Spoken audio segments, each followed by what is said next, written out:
The morning sun filtered through the thick canopy of Kepler 442b, casting dancing shadows across the forest floor where the Zephyrians had built their hidden sanctuary. Elder Cathera stood on the highest platform of their tree city, his crystalline skin shimmering with soft blue hues that reflected his peaceful mood. Below him, 3,000 of his people moved through their daily routines, tending to the bioluminescent gardens that connected their homes high above the ground. The Zephyrians were tall, graceful beings who stood nearly 8 feet in height. Their translucent skin changed colors based on their emotions, creating a beautiful display of communication that needed no words. When they were happy, golden lights danced across their bodies. Fear turned them deep purple while anger flashed red. Right now, most of the colony glowed with gentle greens and blues, the colors of contentment and hope. For 2 years, they had lived in harmony with this forest world. They built their homes from living branches, shaping the trees themselves into comfortable dwellings. Bridges made from woven vines and glowing fungi connected the different levels of their city. The native creatures of the planet had accepted them, and many small animals now lived alongside the refugees, creating a peaceful ecosystem. Veltar, a young Zephyrian scout, swung through the upper branches with the grace of someone born to the trees. His skin flickered with quick flashes of yellow and green, showing his excitement and curiosity. He had been exploring the outer edges of their territory when he first noticed the strange disturbances in the sky, ships that moved too fast and too straight to be natural, ships that did not belong to any of the peaceful species they knew. Dr. Lisa Chen sat in her small research station built into the trunk of a massive tree. She had been living with the Zephyrians for 6 months, studying their unique biology and culture. As one of only 3 humans in this part of the galaxy, she found their peaceful way of life both fascinating and refreshing. Her computer screens showed the data she had been collecting about their harmonic communication system. The Zephyrians spoke through musical tones that could travel for miles through the forest. Each individual had their own unique frequency, like a musical signature. They could layer these tones to create complex conversations that sounded like beautiful songs to human ears. Lisa had spent months learning to understand their language, though she could never reproduce their perfect harmonies. The peace of the morning was broken when Veltar came racing through the canopy, his skin flashing urgent red and orange patterns. He sang out a warning call that made every Zephyrian in the city stop what they were doing. The harmonic notes carried fear and danger, emotions that rarely touched their sanctuary. Elder Kithra responded immediately, his own tones asking for details. Veltar's song told of dark ships filling the sky, moving in formation like a swarm of predators. He had seen the markings on their hulls, the twisted symbols that every refugee in the galaxy had learned to fear. The Vrathul horde had found them. The news spread through the colony in moments, carried by their harmonic network faster than any electronic communication could travel. Lisa felt her blood turn cold as she translated the urgent songs filling the air. The Vrathul were the reason the Zephyrians had fled their homeworld. These savage reptilian creatures lived only for conquest and destruction. They were twice the size of humans with razor-sharp claws and teeth designed for tearing flesh. Worse, they seemed to enjoy the terror they caused, feeding off the fear of their victims. Elder Cathera's skin shifted to deep purple as he processed the terrible news. His people had no weapons, no military training, no way to fight back against the most feared predators in the galaxy. The Zephyrians were healers and builders, not warriors. Their entire culture was built around harmony and peaceful cooperation. The concept of violence was as foreign to them as their harmonic language was to most other species. Across the forest, families began gathering their younglings and moving toward the deepest caves they had prepared for emergencies. The caves were hidden behind waterfalls and thick curtains of vines, places where they had hoped never to need. Parents carried their children while singing soft, comforting melodies to keep them calm. Even in their terror, the Zephyrians maintained their musical communication. Lisa activated her emergency beacon, sending out a coded distress signal to any friendly ships in the area. The message was simple but desperate. Refugee colony under attack, need immediate assistance, Vrathul forces inbound. She knew the chances of help arriving in time were almost zero. This part of the galaxy was largely empty, and most ships avoided Vrathul territory entirely. The first ships appeared through the clouds like dark shadows against the morning sky. They were ugly, angular vessels covered in armor plating and weapon systems. The Vrathul built their ships for intimidation as much as function. Every line was designed to inspire fear, with sharp edges and menacing profiles that looked like mechanical predators diving toward their prey. Veltar reported that the ships were taking positions around the planet, cutting off any escape routes. This was a standard Vrathul hunting pattern. They surrounded their prey completely before moving in for the kill. The young scout's skin had turned almost black with fear, but he continued to provide updates from his hiding place in the highest branches of the ancient trees. Elder Kithara gathered his council, but there was little to discuss. They had prepared for this day knowing it might come, but preparation felt meaningless now. The caves could hide some of their people, but not all 3,000. The forest was vast, but the Vrathul had hunting beasts that could track any scent. Their only hope was that some of their people might survive long enough for rescue to arrive. Lisa packed her research data and prepared to evacuate with the others, but part of her refused to accept defeat. She had studied dozens of species across the galaxy, and she knew that intelligence often defeated brute force. The Zephyrians were brilliant in their own way, masters of their environment and experts at working together. There had to be something they could do besides hide and hope. Then her communication system crackled to life with an incoming transmission. The signal was faint but clear, transmitted on an old military frequency she recognized from her time working with Earth forces. A human voice, rough and confident, cut through the static. Jake Morrison responding to distress call ETA 15 minutes, hold position. Lisa felt hope surge through her chest as she realized their desperate message had reached someone after all. She tried to reach Elder Kithara with the news, but the harmonic network was filled with evacuation songs and emergency calls. The Vrathul ships were beginning their descent, and she could hear the first rumbles of their engines through the forest canopy. Time was running out fast, and she had no idea what one human could do against an entire Vrathul hunting fleet. But it was more hope than they had possessed just moments before. What happened next would be talked about in the halls of Galactic University for years to come. As Zekthara's massive form hurtled toward him, Professor Jake Martinez did something that no one in the classroom expected. Instead of running or calling for help, the human stepped slightly to one side and caught the Vraxian's outstretched arm with practiced precision.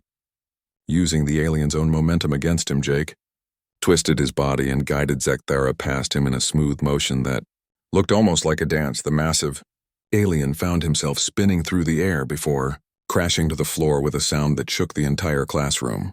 Before Zekthara could recover from his confusion, Jake was already moving again.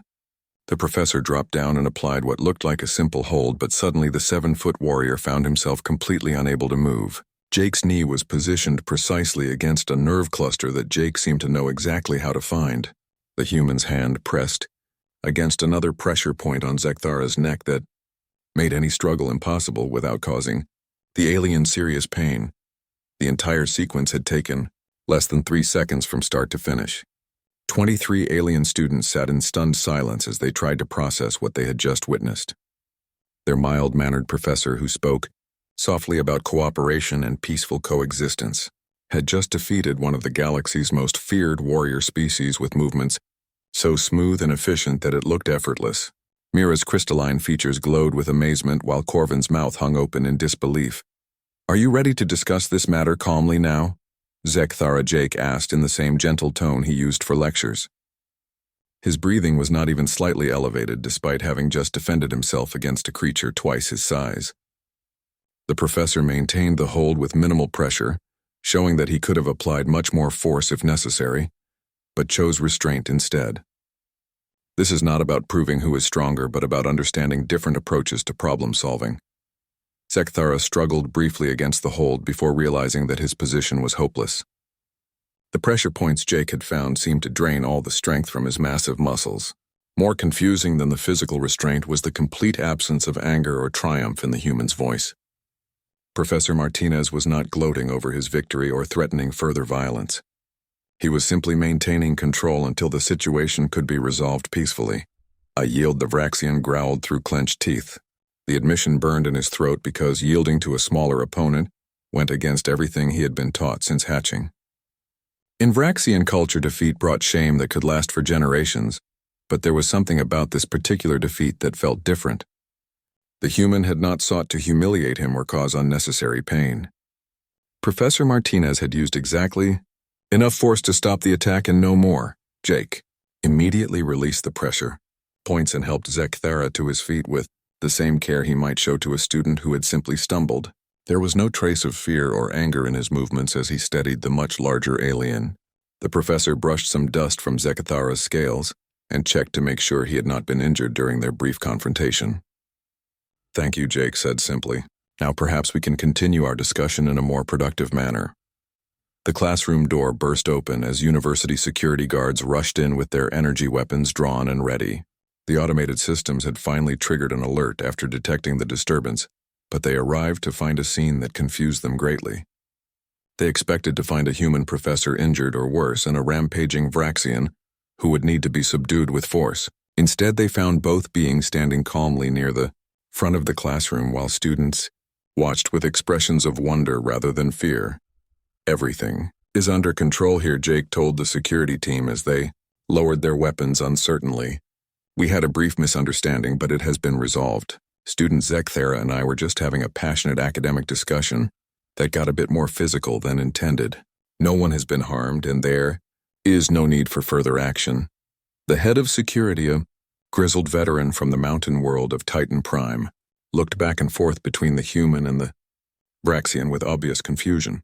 His scanner showed elevated stress hormones and signs of recent physical activity, but no injuries or ongoing threat. "Professor Martinez, do you wish to file a formal complaint against the student for assault? We can have him removed from the university within the hour." "That will not be necessary," Jake replied with a slight smile. "We are all here to learn, and sometimes learning involves making mistakes. Student Zekthara has demonstrated that he is willing to engage with new ideas, even if his initial approach was somewhat unorthodox. I believe he will be more thoughtful in future discussions." The security team exchanged glances before their leader shrugged and holstered his weapon. "As you wish, Professor. However, this incident will need to be logged in our reports and reviewed by the administration. We cannot simply ignore a physical altercation between a student and faculty member, regardless of the outcome." "Of course," Jake agreed. "I will submit my own report this afternoon detailing the circumstances and resolution of the incident. Now, if you do not mind, we have a class to finish and some very important concepts to explore about interspecies cooperation." After the security team left, Jake turned back to his students with the same calm demeanor he had maintained throughout the entire confrontation. "Now, where were we before we were interrupted?" Yes, we were discussing how cooperation can be a form of strength rather than weakness. Perhaps we could explore some additional examples from other worlds to illustrate this concept more clearly." The students continued to stare at their professor in amazement as he resumed the lecture as if nothing unusual had happened. Zekthara remained standing near his desk, unsure of what to do next. His entire worldview had been shaken in the span of a few seconds, and he found himself questioning everything he thought he knew about strength and weakness.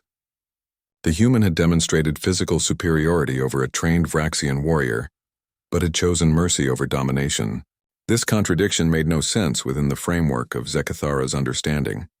"Please take your seat, Zekthara," Jake said gently, without turning from the holographic display he was adjusting. "You are welcome to continue participating in today's discussion, if you feel ready to do so. If you need a few minutes to collect yourself, that is perfectly understandable as well. There is no shame in taking time to process new information." Word of the incident spread through the university's communication networks within minutes, despite Jake's attempt to downplay its significance.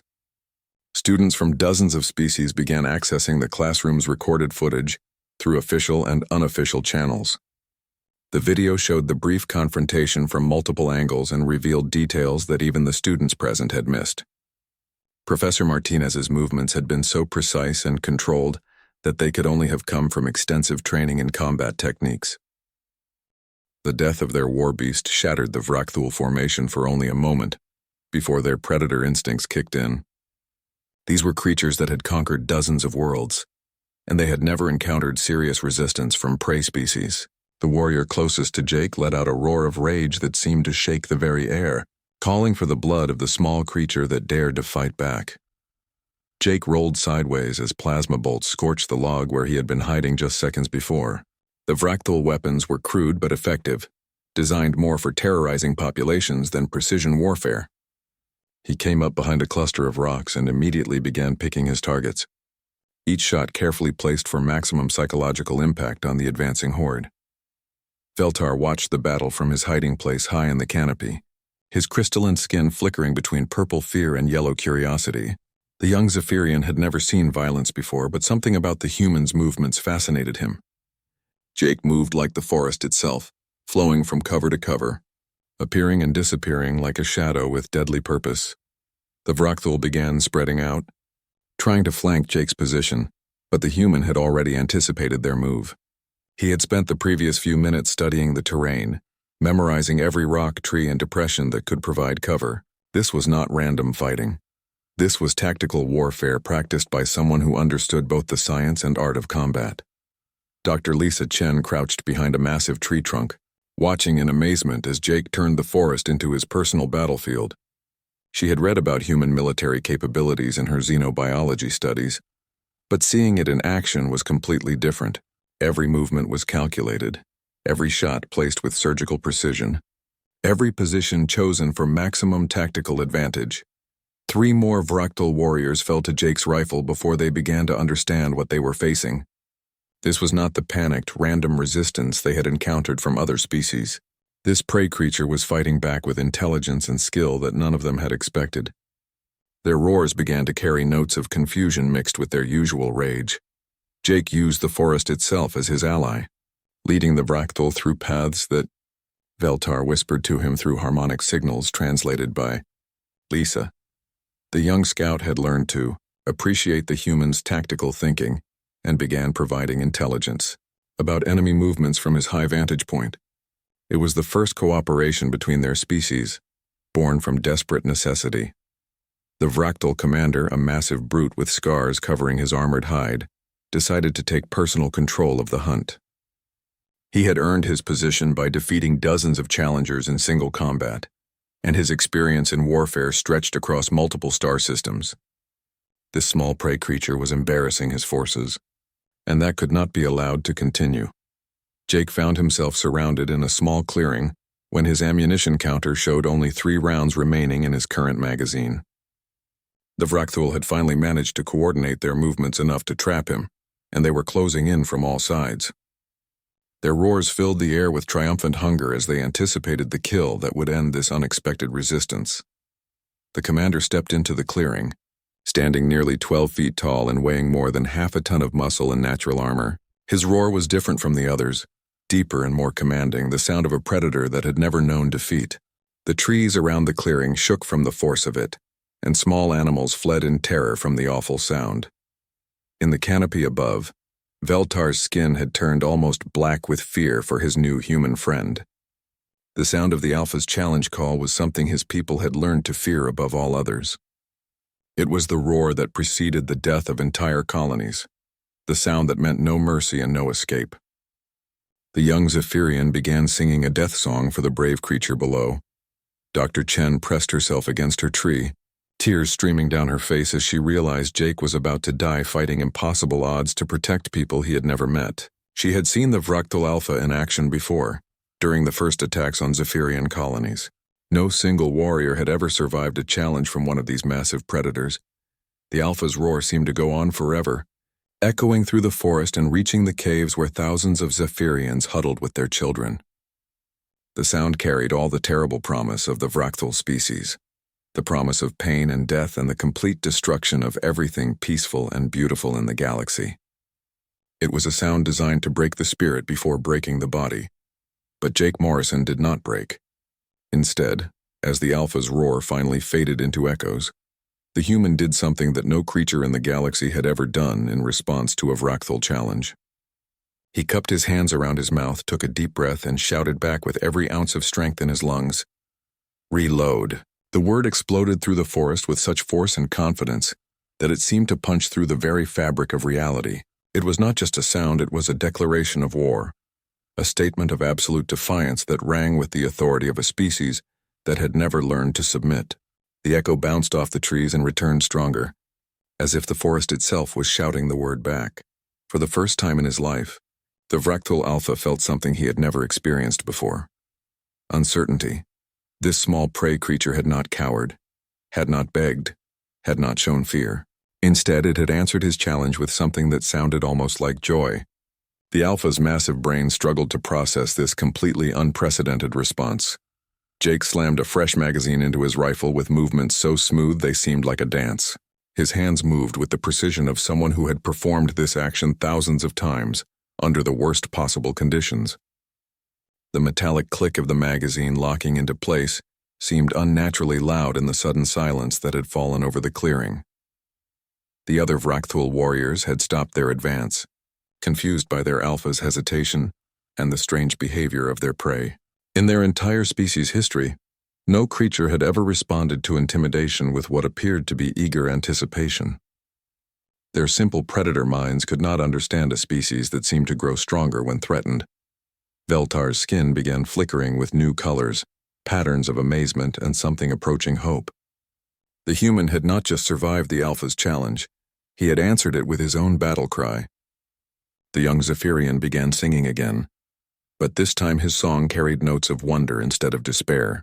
He was witnessing something that would change the galaxy forever. Jake raised his rifle and smiled at the massive predator facing him. It was not a pleasant smile. It was the grin of someone who had found their purpose in life and intended to fulfill it completely. He had faced death before, but never with such clarity about what he was fighting for. Behind him were 3,000 innocent lives depending on his ability to hold this line. The word reload began echoing through the Vrathul communication network. Carried by soldiers who had never heard anything like it before, it was spreading beyond this battle, beyond this planet. Carried by the electromagnetic signals the Vrathul used to coordinate their fleets. For the first time in galactic history, the predators were learning to fear their prey. That evening, Zekthara found himself unable to sleep, despite the comfortable bed in his dormitory room. His mind kept replaying the events of the day and the conversations he had with Dr. Rodriguez about human capabilities and philosophy. Everything he thought he knew about strength and weakness had been turned upside down in the span of a few hours. The young Vraxian warrior had never experienced such confusion about his fundamental beliefs. Finally giving up on rest, Zekthara made his way through the quiet corridors of the university toward the faculty building. He was not sure what he hoped to accomplish by seeking out Professor Martinez, but he knew that he needed answers to questions he could not even properly form in his own mind. The professor had shown him something that went against everything he had been taught about the nature of power and dominance. The door to Jake's office was open, and warm light spilled into the hallway. Zekthara could see the human professor sitting at his desk with papers spread around him and a steaming cup of tea nearby. Jake looked up as the massive alien appeared in his doorway and smiled with the same gentle expression he wore during lectures. "Good evening, Zekthara. I was wondering if you might stop by. Please come in and have a seat." The Vraxian entered cautiously and settled into the reinforced chair that Jake indicated. The professor poured another cup of tea from a thermal pot and offered it to his unexpected visitor. "It is an earth blend that I find helpful for thinking through complex problems. Perhaps you would like to try some while we talk." Zekthara accepted the cup with hands that trembled slightly despite his efforts to maintain composure. "Professor Martinez, why did you not punish me for attacking you today? In my culture, such an assault would result in exile or death. Yet you treated me with kindness and allowed me to remain in your class. I do not understand your response." Jake leaned back in his chair and sipped his tea thoughtfully before responding. "You acted according to your cultural programming, Zekthara. Your people have developed a society based on physical dominance and individual strength. When I presented ideas that contradicted those beliefs, you responded in the only way you knew how. Punishing you for following your conditioning would serve no educational purpose. But I could have seriously injured you," the Vraxian protested. "A human body is much smaller and more fragile than mine. If my attack had succeeded, I might have killed you by accident. How can you be so calm about that possibility?" Jake set down his teacup and pulled out a small device from his desk drawer. "This is something I have not shared with my students before, but I think it might help you understand my perspective." He activated the device and holographic images began appearing in the air between them. "These are records from my service in the Earth Defense Forces before I became a teacher." The images showed a younger Jake wearing military gear and leading squads of human soldiers through hostile environments. Zekthara watched in fascination as the recordings displayed combat operations on alien worlds, where humans fought against creatures and conditions that would challenge even Vraxian warriors. The professor moved with the same fluid precision he had shown in the classroom, but here it was, applied to genuine life and death situations. I spent 12 years as a soldier. Before coming to this university, Jake explained as the images continued to play. I learned how to fight and how to kill when necessary to protect my fellow humans and innocent civilians. But I also learned that violence should always be the last option, not the first. Every conflict I survived taught me that building something is infinitely more valuable than destroying it. The holographic display showed scenes of human soldiers helping rebuild communities after conflicts ended. Jake pointed to images of medical teams treating wounded enemies and engineering units constructing schools and hospitals in former war zones. This is what true strength looks like, Zekthara. It is having the power to destroy, but choosing instead to heal and teach and build bridges between different peoples. Zekthara stared at the images with growing understanding. So when I attacked you today, you were not helpless. You chose to respond with minimal force because you believed I could learn from the experience rather than simply being defeated by it. This was not mercy, but rather a different kind of strength that I have never encountered before. Exactly, Jake agreed as he deactivated the display. Humans discovered long ago that our greatest victories come not from conquering others, but from helping them discover their own potential. Every student I teach has the capacity to contribute something valuable to the galaxy if given the opportunity to grow and learn. Their conversation was interrupted by an urgent chiming sound from Jake's communication device. The professor activated the emergency channel, and the face of the university's security chief appeared in the air above his desk. Professor Martinez, we have a code red situation in the student dormitory complex. One of the experimental specimens from the xenobiology lab has escaped containment and is currently threatening students in building 7. Jake was already standing and moving toward a storage locker in the corner of his office. What kind of specimen are we dealing with, Chief Morrison? The professor opened the locker to reveal emergency equipment, including body armor and various tools that Zekthara did not recognize. Is a Sith rack from the Gamma Sector, Chief Morrison replied with obvious stress in his voice. The creature stands nearly 10 feet tall with natural armor plating and acid-based defensive systems. Our standard security protocols are ineffective against it, and we cannot use heavy weapons without risking harm to the students trapped in the building. Jake was already putting on the protective gear with practiced efficiency. I am on my way, Chief. Evacuate all personnel from the surrounding area and establish a perimeter at least 200 meters from the building. Do not attempt to engage the creature until I arrive. He turned to Zekthara, who was still sitting in stunned silence. You should return to your dormitory immediately. This situation is extremely dangerous. But as Jake prepared to leave his office, Zekthara stood up with determination in his yellow eyes. Professor Martinez, I request permission to accompany you. I am a trained warrior and I might be able to help protect the students. After what you have shown me today, I understand that strength should be used to protect others, not to prove superiority. The death of their alpha sent shockwaves through the remaining Vrathul forces that went far beyond simple military defeat. Their entire social structure was built around the concept of the strongest ruling through fear and intimidation. But Jake Morrison had just proven that strength alone was not enough. The surviving warriors found themselves facing an enemy that seemed to grow more dangerous when threatened. The Vrathul pack shamans, ancient creatures who served as both spiritual leaders and military strategists, gathered in an emergency council aboard their flagship. They had witnessed something that contradicted everything they believed about the natural order of the galaxy. A prey species had not only fought back effectively, but had done so with apparent joy in combat. Through their electromagnetic communication network, the shamans declared Jake Morrison to be Roar Killer, a creature that destroyed fear itself. This was not just a military designation. It was a spiritual classification that would be transmitted to every Vrathul fleet across the galaxy. They were creating the first legend about human combat capabilities, and it would spread faster than any human ship could travel.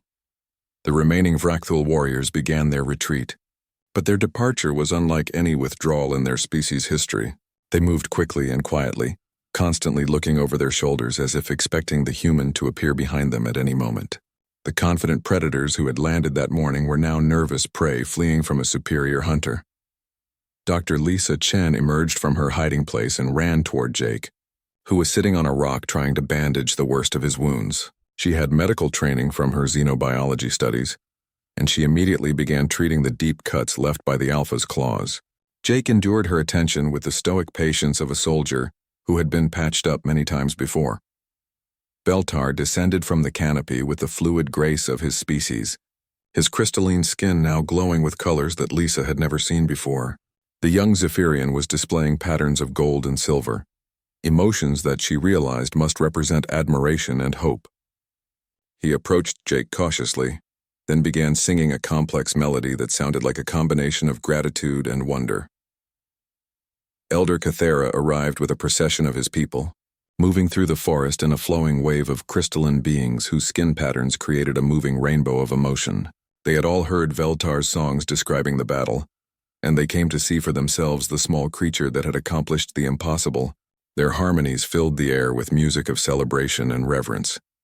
Jake found himself surrounded by thousands of grateful refugees, each one wanting to touch him or sing songs in his honor. The Zephyrians had no concept of military decoration or formal recognition, but their musical tributes created something far more meaningful. They were composing an epic that would be sung by their people for generations to come. Elder Kithera approached Jake with a formal dignity that transcended species barriers. His harmonic speech was translated by Dr. Chen, but the meaning was clear even without words. The Zephyrian leader was formally adopting Jake into their society, making him the first honorary member of their species. It was a recognition that went beyond simple gratitude. That evening, as Jake sat by a fire made from fallen branches, he found himself surrounded by Zephyrian younglings who wanted to hear stories about human worlds. Their parents encouraged this interaction, understanding instinctively that their children needed to learn about the species that had saved them. Jake found himself talking about Earth, about human history and culture, about the long journey that had brought humans to the stars. Dr. Chen began documenting everything that had happened, understanding that this was a turning point in galactic history. The first successful defense of a refugee population against the Vrathul would inspire other species to fight back. More importantly, it would attract human attention to the refugee crisis and the ongoing galactic war. Veltar had become fascinated with human tactical thinking and spent hours asking Jake to explain military concepts. The young Zephyrian possessed a natural intelligence that grasped strategic principles quickly, and Jake began to see the potential for training programs that could help other refugee populations defend themselves. It was the beginning of something unprecedented in galactic politics. News of the battle spread through the refugee networks that connected displaced populations across dozens of star systems. The Zephyrians had extensive communication links with other peaceful species, and the story of the human who had defeated a Vrathul Alpha began growing with each retelling. The word reload became a symbol of hope for creatures who had never imagined fighting back. Elder Cathera announced the creation of the Guardian Protocol, a formal system where Zephyrian resources would be used to hire human mercenaries for the protection of other refugee populations. It was the first interspecies military alliance based on mutual respect, rather than conquest or submission, and it would become the foundation for a new kind of galactic politics. Jake had originally planned to leave after completing his contract, but he found himself drawn into something larger than any single mission. The Zephyrians offered him a position as military advisor for their entire species, and he realized that this could be the start of a new career, protecting those who could not protect themselves. 3 months later, the first joint human Zephyrian patrol ship launched from a hidden base in the Outer Rim territories. Jake stood on the bridge beside Captain Ryan Walsh, a former Earth Navy officer who had answered the call for volunteers. Below them, in the ship's coordination center, Veltar worked alongside human tactical officers, translating Zephyrian intelligence networks into actionable military intelligence. The ship's mission was ambitious: locate refugee populations before the Vrathul could find them, establish defensive positions, and coordinate evacuation efforts when necessary. It was dangerous work that required the combination of human military expertise and Zephyrian knowledge of hidden safe havens throughout the galaxy. Dr. Chen had established a research station aboard the ship, studying the psychological effects of human-alien cooperation in combat situations. Her preliminary findings suggested that humans brought something unique to galactic warfare: the ability to inspire courage in other species through their own fearless example. It was a capability that could change the balance of power in the ongoing war. Back on Kepler 442b, Jake had established a training facility where young Zephyrians learned human tactical concepts, adapted into games and exercises that respected their peaceful nature. They were not being trained as warriors, but as coordinators and intelligence specialists who could work alongside human defenders when their communities were threatened. The Vrathul had begun changing their hunting patterns, avoiding systems where humans were reported to be present. The legend of the Roar Killer had grown in their cultural consciousness, creating a superstitious dread of encounters with Earth's children. For the first time in their species' history, the predators were learning to fear their prey. Other human mercenaries and military units began arriving in the refugee territories, drawn by reports of profitable contracts and the chance to fight alongside species that truly appreciated their help. Each successful defense added to the growing reputation of human military capabilities, creating a snowball effect that would reshape galactic politics. Jake stood in the nursery of the Zephyrian sanctuary, watching younglings play games that taught them about tactical thinking and defensive positioning. Their skin flickered with happy blues and greens as they learned that sometimes protecting others required understanding conflict, even if you never intended to start one. He had become more than a protector, he had become a teacher. Above them, the joint patrol ship continued its mission among the stars, its crew representing the first successful alliance between human military tradition and alien wisdom. The age of human reputation in the galaxy had begun, built on a single word shouted in defiance during humanity's first great stand. Reload had become more than a battle cry. It had become a promise that Earth's children would never surrender when innocence needed protection.